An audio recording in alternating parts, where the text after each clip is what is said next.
Hello, everyone, and welcome back. In the past few videos, we've been talking about sequences, these infinite enumerations of numbers. And in particular, what we've been concerned with is whether or not a sequence converges or diverges.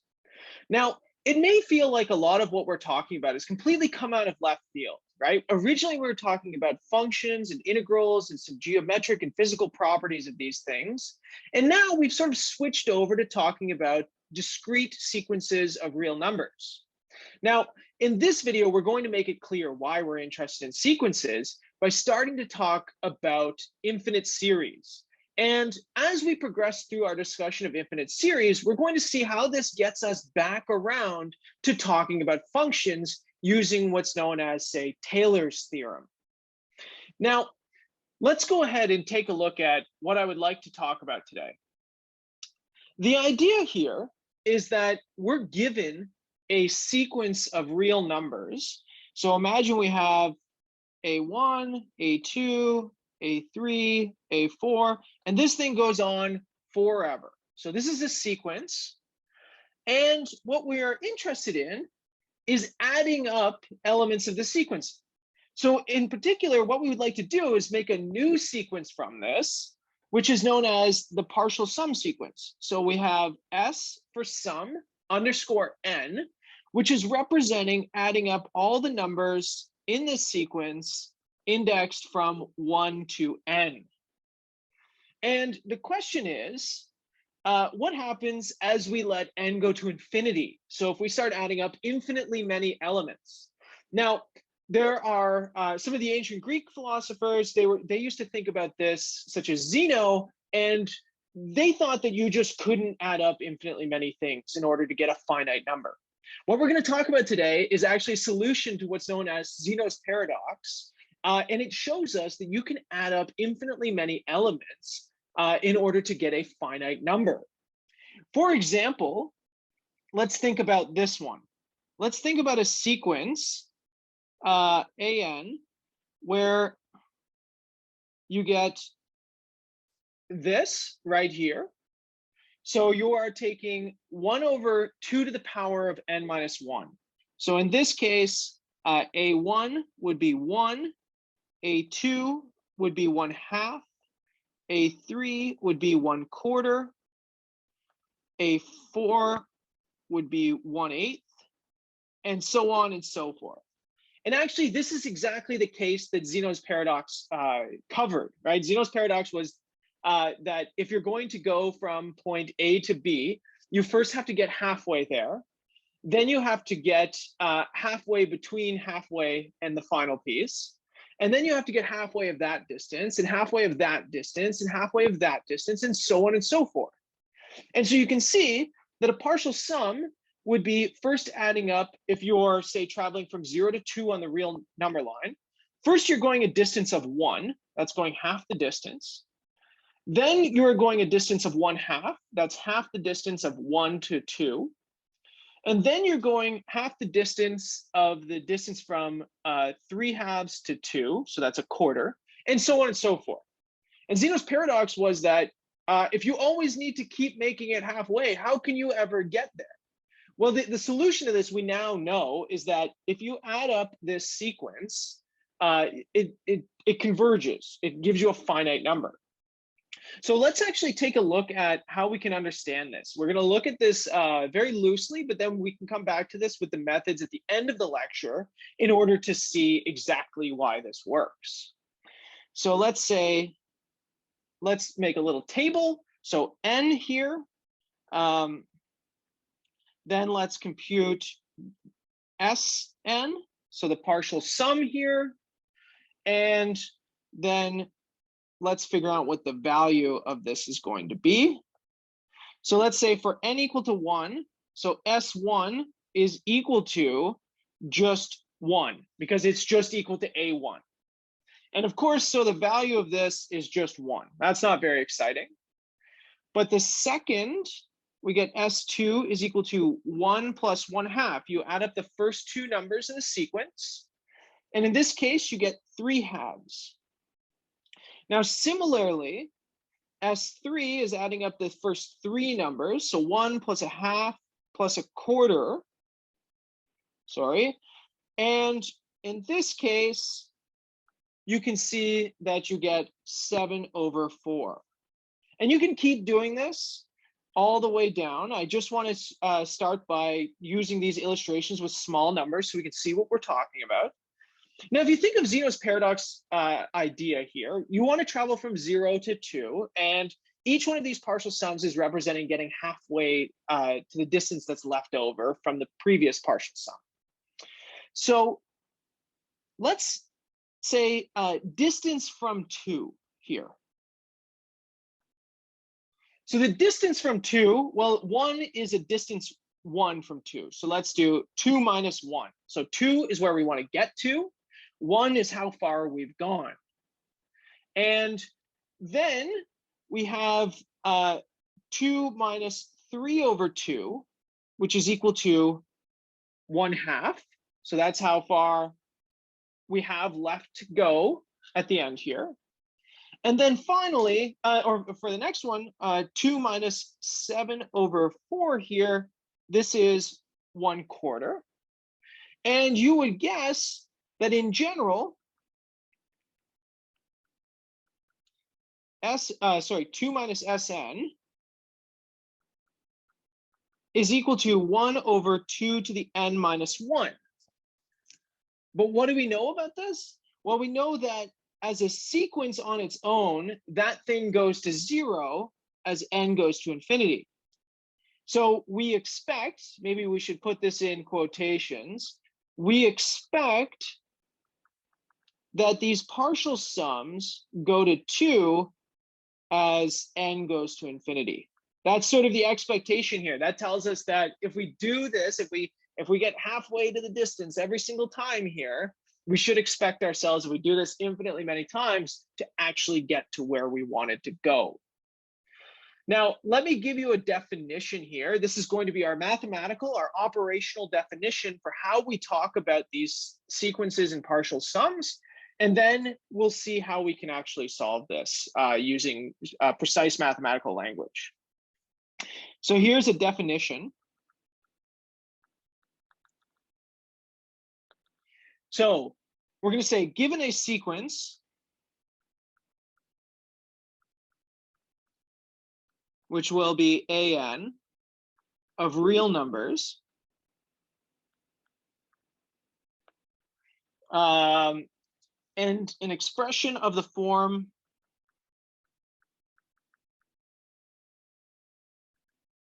so we would like to know what happens when you add all of these numbers up. So a1 plus a2 plus a3, plus eventually an, and then so on and so forth, infinitely many.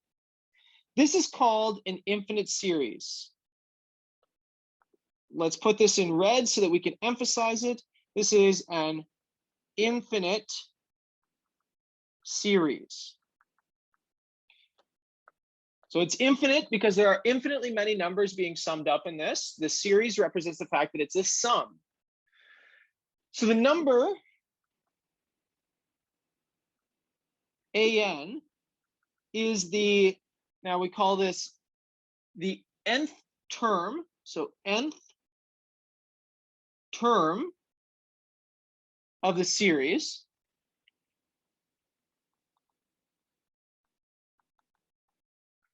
And the sequence, which we'll call Sn, just like I defined above, and it's going to be defined by S1 is equal to A1, S2 is equal to A1 plus A2, S3 is equal to A1 plus A2 plus A3, all the way down. So in general, this would be the sum of the first n elements for Sn, And we have a compact notation that you might be familiar with. That's this big Greek letter sigma. And we are going to sum from k equal to 1 all the way up to n of the sequence elements. And this thing is called, this is the sequence of partial sums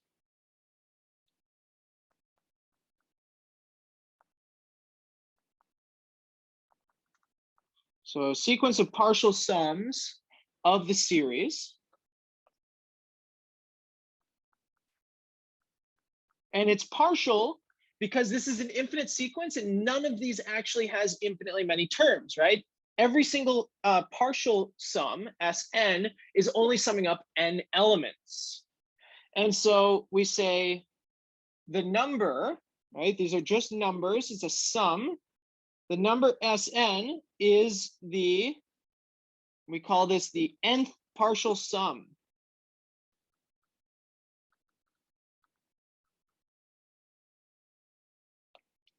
Okay, still going to keep going here. We have a lot of nomenclature to put into this. So I'm going to go to the next page so that we can continue this definition. So of course, now we've translated a sum into a sequence. We can use all of that machinery and that terminology that we've developed over the past few lectures. And we can say that if the sequence of partial sums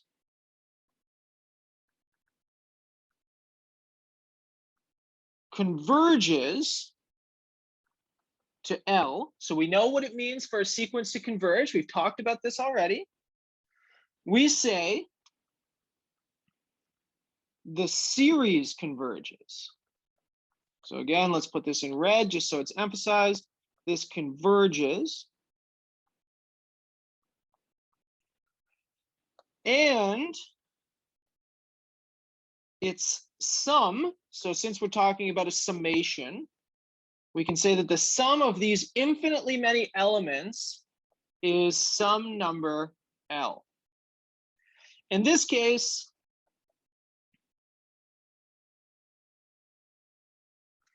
we write that this infinite sum, so adding up all of the elements of this sequence, which we can write with big sigma notation, where we go from 1, actually we're going to use n as the index here, sorry, where we go from 1 to infinity. You just keep adding the terms here. You say that this thing sums all the way up to L. Okay, one last piece before I'm done with this definition. This is encapsulating everything that we want to know about sequences before we can do some examples. So finally, if the sequence of partial sums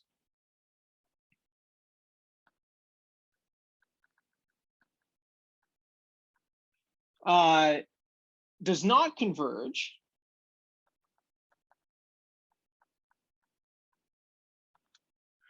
we say the series diverges.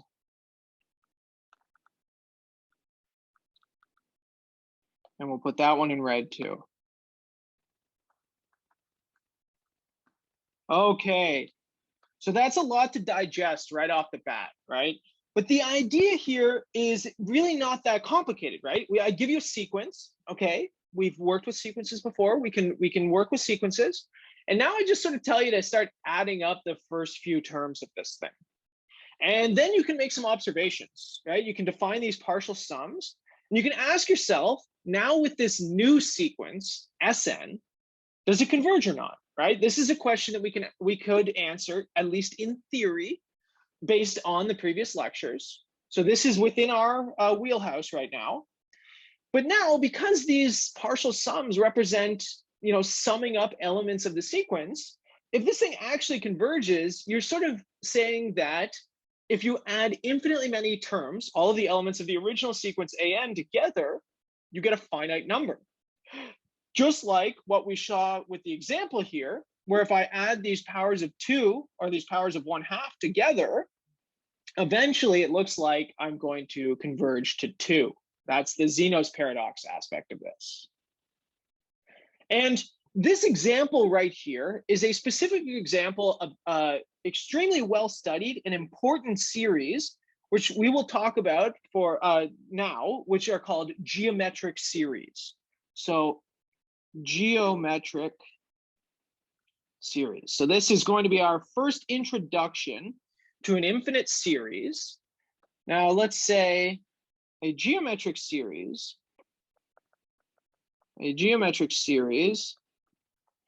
These are of the form. So how do you make these things? Well, you start with some number, say a, and then to get the next one, you multiply by some number r. And then to get the next one, you multiply by r again. And to get the next one, you multiply by r again. So every single time, you're just multiplying the previous element by r. So then eventually the nth term is r to the power of n minus 1, because we started with 0 r's in the first term. And we can write this compactly in terms of an infinite series. This would be 1 to infinity of a r to the n minus 1. Okay, and we're going to assume with a not equal to 0, because if a is equal to 0, then we're done, right? Then everything is over. This is just adding up zeros over and over. We call r the ratio. And that just comes from the fact that if you divide two consecutive terms, you get r, and division is a ratio. So our example was an equal to 1 over 2 to the power of n minus 1. Here we have, so again, a1 is equal to 1, a2 is equal to 1/2, a3 is equal to 1/4. And so a here, our first term, is equal to 1, and r is equal to 1/2. So we have a geometric series. So now the question is, when do geometric series converge? Is it possible that they converge? We should expect it to converge at least when a is equal to 1 and r is equal to 1/2, because that's our Zeno's paradox example that we started with. So let's take a look. When do geometric series converge?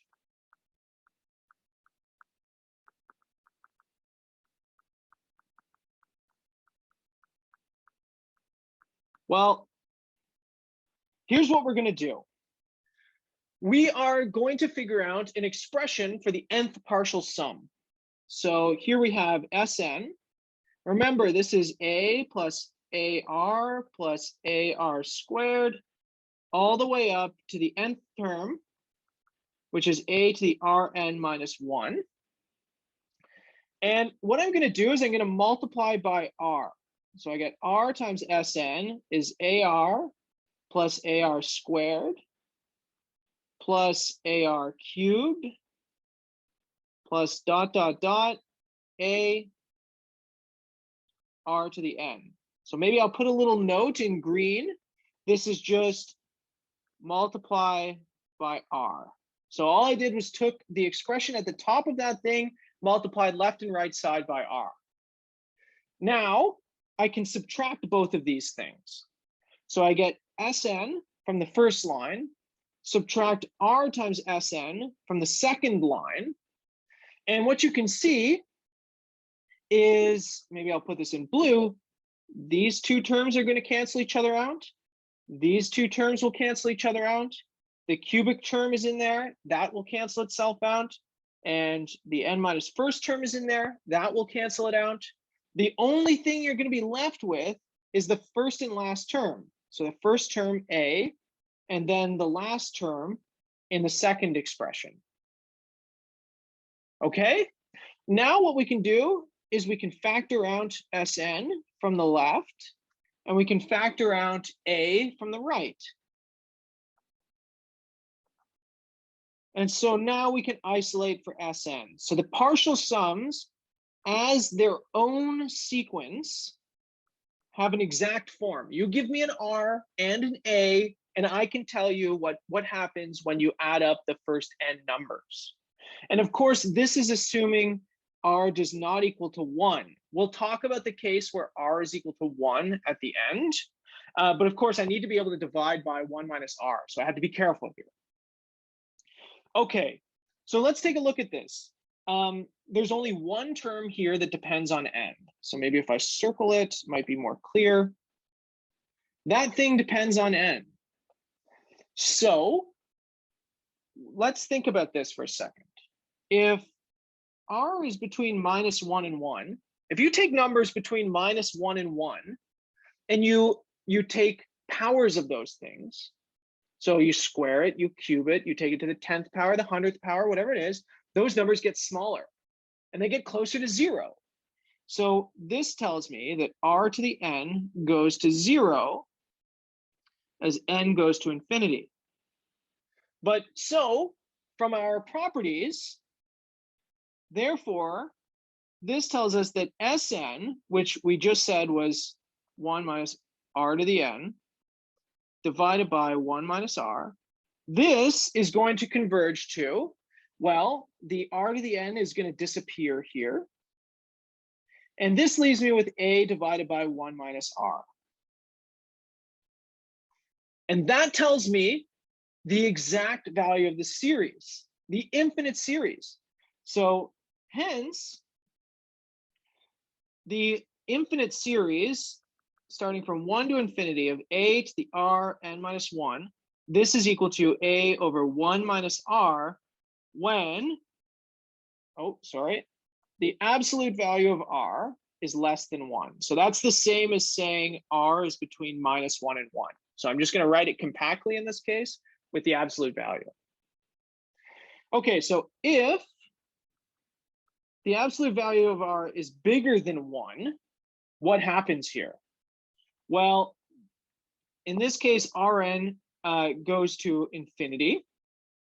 So maybe we should put an absolute value around that, because if it's negative, it's going to sort of bounce back and forth.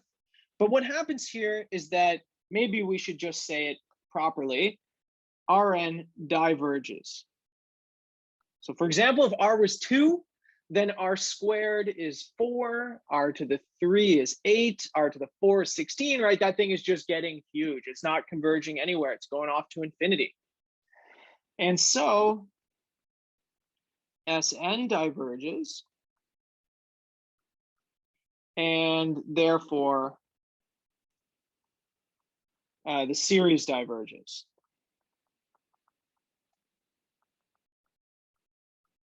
Okay, so we cannot have convergence when our ratio is bigger than 1 in the absolute value. So it could be, smaller than -1 or bigger than +1.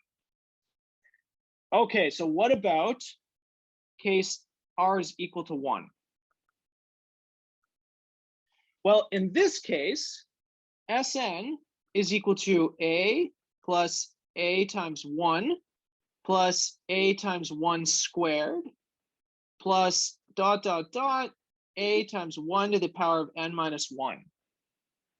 So here now what happens is that we get a plus a plus a, n times. You're just adding up a over and over again, which is n times a. But Sn equal to n times a diverges, right? You're just multiplying a by a larger number each time. The 100th partial sum is 100a. So no matter what a is, as long as it's non-zero, this is not going to work. And so the series diverges.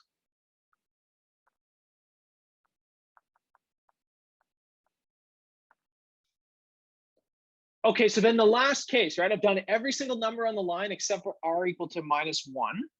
This case is quite similar. And what I'm going to do is I'm going to build up. So S1 is just equal to a. Then let's look at what S2 is. S2 is a plus a times -1, which is equal to 0. S3 is equal to a plus a times -1 plus a times -1 squared, which the previous term, the a minus a gives me 0, so this leaves me with just an a. Similarly, S4, a plus a times -1 plus a times -1 squared plus a times -1 cubed. And so I get a minus a here, which gives me 0. And in general now, you can see that this thing is going to give me 0 if n is even, because you're just adding and subtracting equal amounts of a's. And it's going to give me a if n is odd. Now, this is just like the sequence that alternates between 1 and -1. This thing does not converge, right? It never gets close to any number because it's sort of alternating between a and 0. And so therefore, Sn diverges, which implies that the series diverges too. So this tells us that the only way that the series can converge is if your ratio is between -1 and 1. So that took a lot of work, right? It was an interesting application. It took a little bit of thinking, but now let's see it in practice. Now that we have a formula, life is going to be pretty good.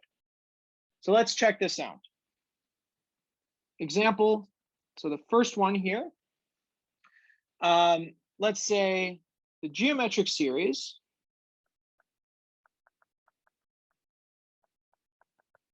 with a equal to 1/9, and sorry, I don't need a comma, and r equal to 1/3 is, okay, let's take a look at this. The first term is a, so that's 1/9. The second term is a times r, that's 1/27. The third term is a times r cubed, that's 1/81. And so on and so forth. That's really the limit of my powers of 3's. But this, in terms of the large sum notation, sorry, it starts at 1, n equal to 1 to infinity of, so a 1/9, and then 1/3 to the n. We have a formula for this. This is equal to a 1/9 divided by 1 minus r, which is 1/3. So what I get here, 1/9 divided by 2/3, which, you can do a little bit of work here. This thing gives you 1/6. So if you add up 1/9 plus 1/27 plus 1/81, and so on and so forth, if you do that to infinity, you're eventually going to get 1/6. Okay, let's look at another one. Let's look at this sum. So I give it to you in this form. Let's actually make it a little more exciting. Let's start counting at 0 just to throw everybody off a little bit, throw a little curveball. -1 to the n times 5 divided by 4 to the power of n. Now, when I do these problems, I typically like to write out the first few terms, and that will help me to figure out if this thing is geometric and help me figure out what a and what the ratio are. So putting in n equal to 0, because that's where we're starting here, right? So be very, very careful here. Starting at n equal to 0. The first term is 5, and then we get minus 5/4, and then plus 5/4 squared, which is 16, minus 5/4 cubed, which is 64. And I think that's probably enough for us to see a pattern. This has clearly a is equal to 5. That's the first term. And the ratio is -1/4. So to get the next term, we can just multiply by -1/4. Now, if maybe you're having a little trouble seeing that, if you'd like, you can just calculate this from taking the next term, say 5/16, and dividing it by -5/4, the previous term. That's one way where you can find this rate if you're having a little bit of trouble seeing it. So, therefore, this tells me that it converges to, so we know it converges because my ratio is between -1 and 1, right? It's -1/4. And in this case, we get a over 1 minus r, which is equal to 5/1 minus -1/4 here. And so here I get 5 divided by 5/4, which is equal to just 4. So the sum of this infinite sequence or series is exactly 4. Okay, let's try another one, maybe a word problem to mix it up a little bit. So let's say you drop a ball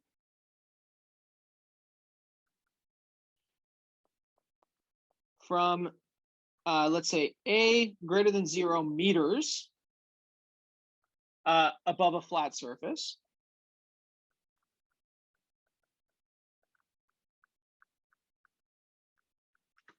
And then each time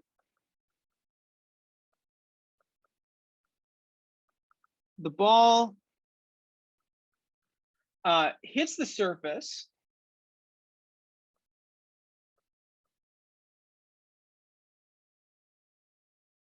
after falling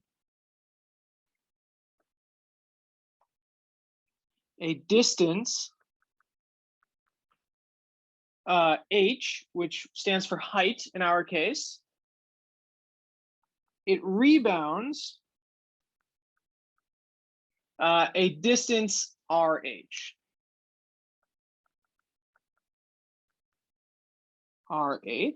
So it falls h and it comes back up rh, where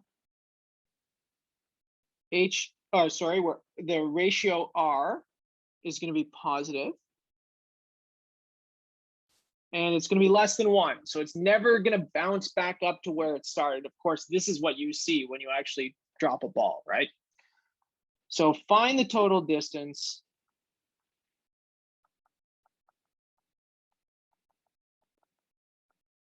the ball travels up and down.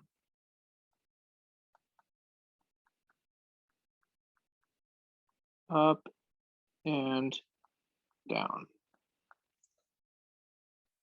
Okay, so how is it that we can think about this? Well, let's see.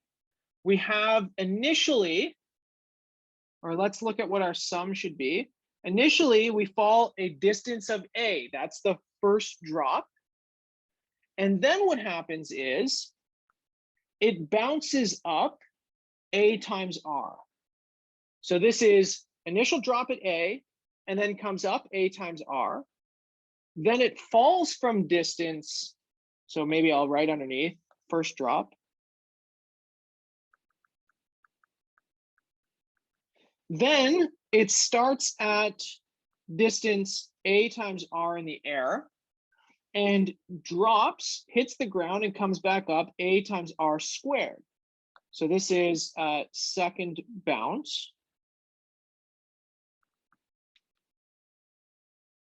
And then the same thing happens.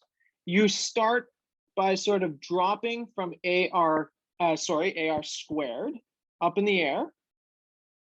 And then you rebound up ar cubed. So maybe we'll put that underneath.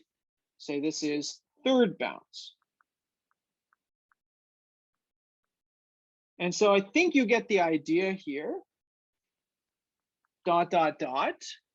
This is going to be a plus 2ar plus 2ar squared plus 2ar cubed. And the reason we have 2 is because we fall from the height and then we bounce back up. Everything but the first piece of this. And so what we can do is we can write this thing, in fact, like a, and then plus, let's factor out an r. Let's actually factor out a 2r, I'm sorry, so that we can look at this thing like a nice geometric series. 2r, and then we have a plus ar plus ar squared, and so on and so forth, which is just a geometric series now. That's exactly the representation of a geometric series. So that I get a plus 2r. The sum of this thing is a over 1 minus r. And now it's a little bit of quick algebra. As you can see, I'm at the bottom of my page, so I'm just going to write what the solution is. This is a times 1 plus r divided by 1 minus r. That's the total distance that we have moved going both up and down. So, for example,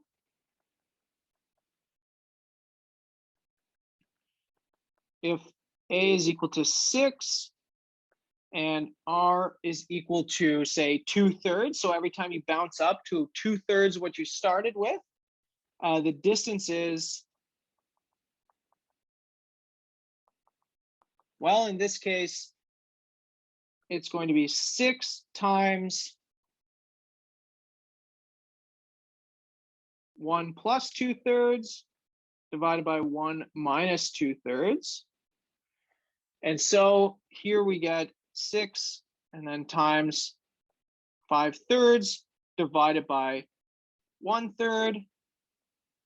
And so you get a total distance of 30 meters.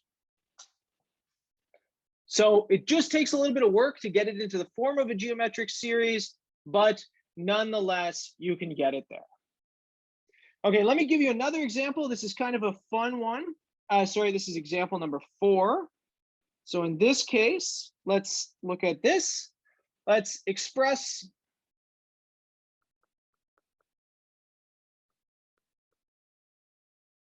the decimal 5.232323. So it's going to repeat 23 as the ratio.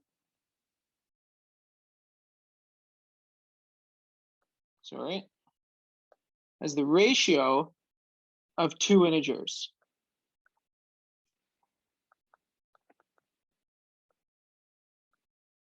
Okay, so how is it that we are going to do this? Well, what we're going to do is we're going to use the fact that this is a decimal expansion, and we can use powers of 10 in order to write this thing out as a big sum.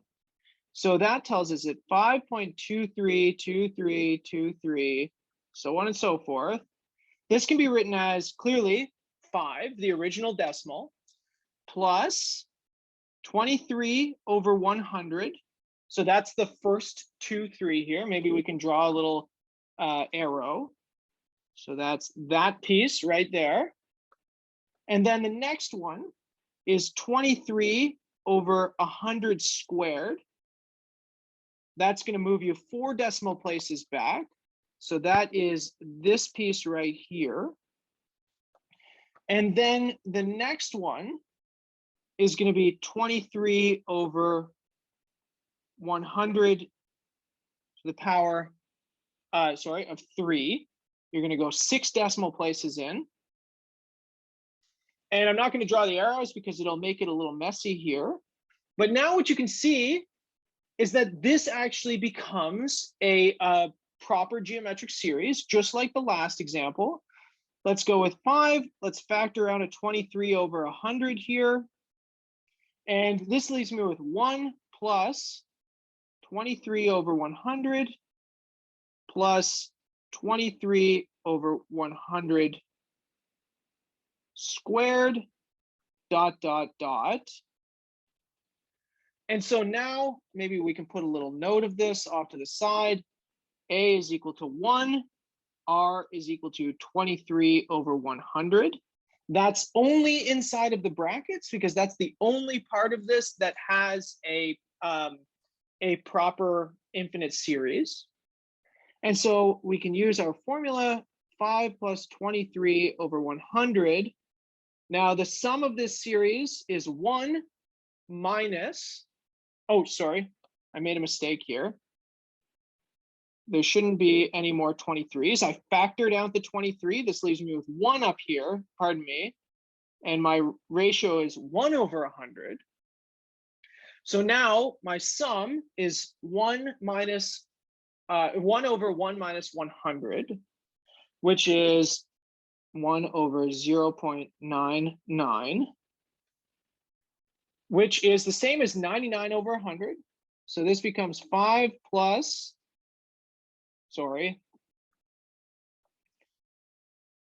23 over 99, which, if you find a common denominator here, gives you 518 over 99.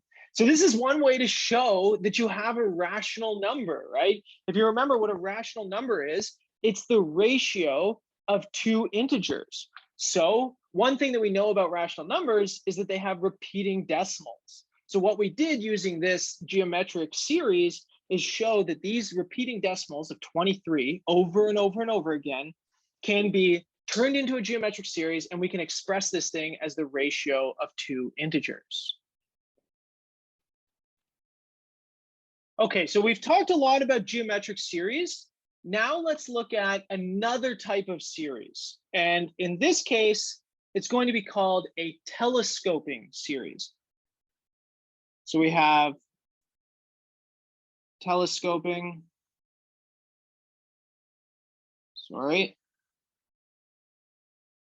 series. And maybe the name will become clear once you see an example, okay? So we're gonna talk about these by example. So let's find the sum. Find the sum of, let's start with n equal to 1 here, all the way up to infinity of 1 over n times n plus 1. Okay, so the way that we're actually going to do this, and this might pain you to hear, is that we're going to express this in terms of partial fractions. So notice that 1 over n times n plus 1, this can be equivalently written. So we have factors on the bottom, n and n plus 1. So if you want to write this as something over n and then something over n plus 1, you can do your usual partial fractions trick. You can find that this is 1 over n minus 1 over n plus 1. Sorry, this is a little laggy at the moment. And so what happens here is that your sum from n equal to 0 to infinity of 1 over n times n plus 1, well, this thing really becomes, let's look at the partial sums first. Let's go up to k, just so I can emphasize what happens, pardon me. This is, we can use our properties of finite sums. Sorry, this is starting at 1 as well. Up to k of 1 over n minus the sum from n equal to 0, n equal to 1, pardon me, everyone. N equal to 1 all the way up to k of 1 over n plus 1. So I'm just using my partial fractions expansion here. And let's take a look at what happens. I get, say, 1. So in the first sum, plus 1/2, plus 1/3, plus 1/4,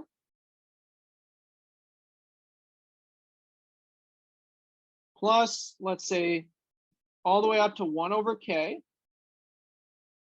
And then my subtraction here is 1/2, and then 1/3, and then 1/4, and then all the way up to 1 over k plus 1. And so what you can see is that I'm adding 1/2 in the first sum, and I'm subtracting it in the second. Then I'm adding 1/3 in the first sum, and then I am subtracting it in the second. I am adding 1 over 4 in the first sum. I am subtracting it in the second sum. So this is the telescoping part, right? You're sort of expanding out the series, and all you are left with is the first term from the first sum and the final term of the second sum. And so we have an exact expression for our partial sums. So we get, if you want to sum up the first k numbers of this sequence, you get 1 minus 1 over k plus 1. And we already know that that thing converges to 0. It converges to 1, pardon me. using our properties of convergent sequences. And so therefore,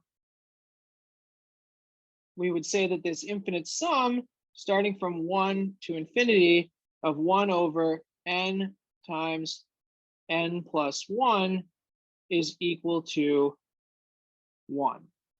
So in this case, we had to do a little bit of stuff that we're familiar with, right? In this case, it was a partial fractions problem that allowed us to see that, sort of adding and subtracting the same thing over and over again.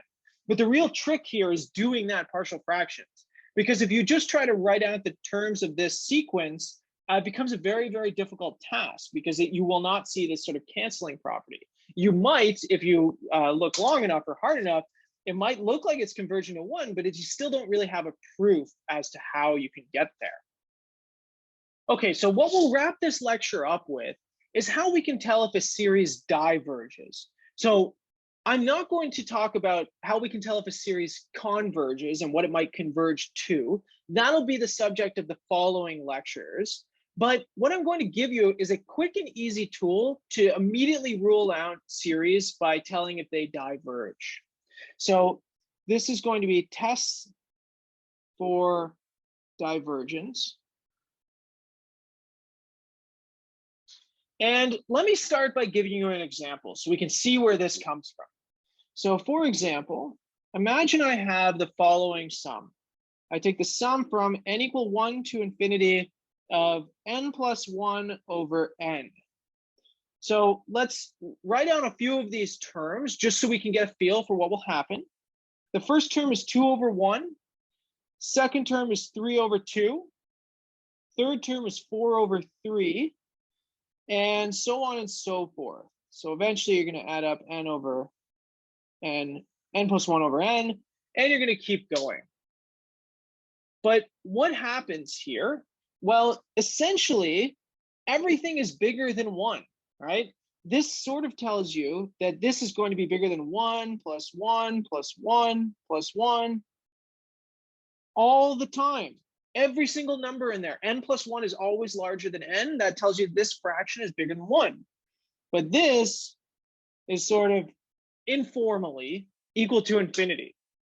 So you can do this properly with partial sums, but I just want you to see where this happens or why this happens. So essentially, you're never adding small terms into this. You're always adding things that are bigger than 1. And so therefore, you're going to have divergence. So here's the idea. Here's our result. We write it as a theorem. And it says the following. If the sequence, the series converges, an, if this converges, then an goes to 0. So if this thing is going to converge, if you're going to be able to add up infinitely many numbers, you eventually have to be adding super, super small numbers. That's what this is saying. And so the question is, how do you use this? Well, essentially, you can say if the limit as n goes to infinity of these terms, an, does not exist, or does not equal 0,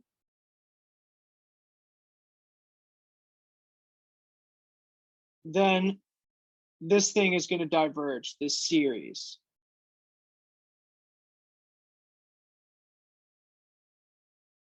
And if we return to our example, so back to example,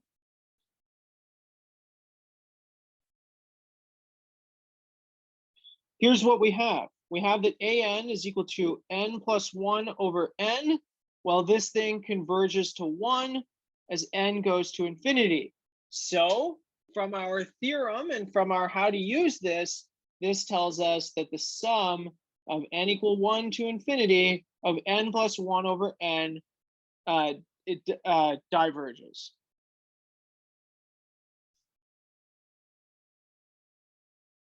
Okay, so what we've seen today is a basic introduction to infinite summations. We call these things series, and essentially what you're doing is you're taking the sequences from the last lecture, You're adding them up, you're creating sequences of partial sums, and again, you're turning the problem into one of convergence.